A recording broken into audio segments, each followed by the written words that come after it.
In this section, our truth section, we want to explain to you how to buy a house right. But Ryan's going to kick it off with the first part about how to buy right.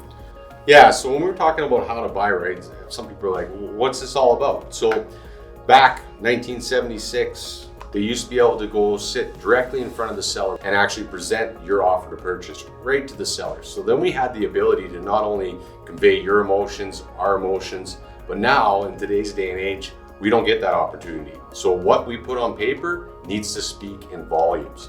So the first one up is chattels. Now chattels, you may or may not know, these are the things that aren't attached to the house. So your fridge, your stove, your washer, your dryer.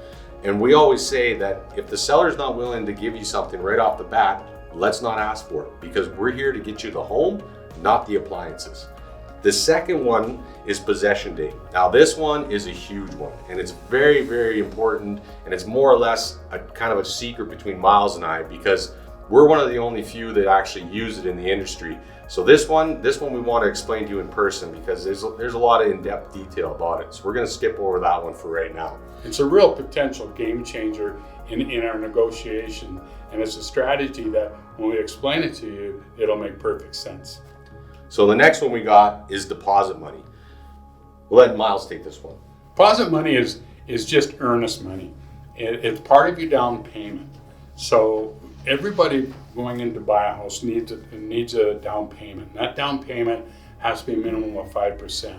So when we go into negotiating, what we find out, and I'll flip it backwards saying, okay, when I'm representing the seller, the offers that I see come in on properties, quite frankly, is a little bit embarrassing. We see offers come in on $400,000 houses with a deposit of $1,000 or $2,000 or $3,000, and my seller's sitting there going, Miles, are they really serious? They're only putting up $3,000. I'm going, well, Mr. Seller, I got to tell you the truth. That doesn't seem like a serious deposit to me. What we want to do in coaching you and in giving you the information that you need to make informed decisions and how to structure your offer is you walk in with a strong deposit. The bigger the deposit, the lower the purchase price. The bigger deposit, the better the chances that you'll beat out another offer. And the real key there is we'll have conditions to protect your interest. So if the conditions aren't satisfied, you get the money back. So let's say you're the seller. You're looking at two identical offers. One offer has come in, you're on your $400,000 house with a $3,000 deposit. Your offer comes in with a $15,000 deposit. Now, the seller can only take one offer. Which one do you think he's going to take?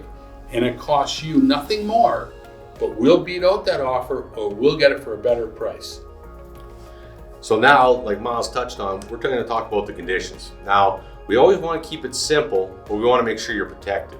So the best thing we can do is make sure that it's nice and clean, and that we make sure we got your financing condition in there. And then there's always that second one that everybody always talks about, which is your home inspection.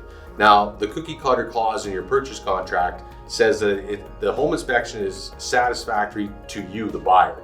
Now, satisfactory, that seems pretty loose to me. I don't know about you, but what we do instead is we actually have a home inspection schedule that says that we're willing to accept certain deficiencies in the home up to a certain price or a certain percentage of the value of the home. So that could maybe be $2,000, $3,000, or 1% of the purchase price.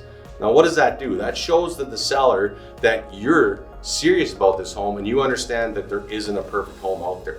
Because we could send a home inspector into a brand new home that was built yesterday, and I can guarantee you he will come out with a list of deficiencies that may not be satisfactory to you.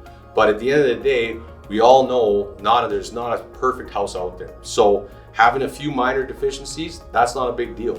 And again, when you look at it and you're sitting there as the seller and you go, hey, this guy's coming in and he's got a property inspection that says it's satisfactory to the buyer, or it's coming in and saying, hey, we're willing to accept certain deficiencies up to $2,000 to $3,000 or maybe 1% of the purchase price.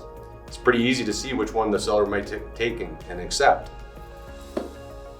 The other flip side of that is that, again, you put yourself in a situation where the seller's looking at the offer and one offer says, well, we'll buy your house, but, and we've seen this happen, the buyers come back, not to us, but we've seen it happen under other of our colleagues, where the condition was subject to a satisfactory home inspection, and they've come back and they've actually asked for a change of light fixtures or to change a dishwasher that's worth a couple $100. Do you want to lose your home over a used dishwasher? That's why we encourage people to say, hey, we understand, Mr. Seller, that there's going to be some minor deficiencies. What we want to know is are there any major deficiencies? Because if there's a major deficiencies, we'll get you out of that deal. Absolutely. So if you're thinking about buying, let's do it the right way.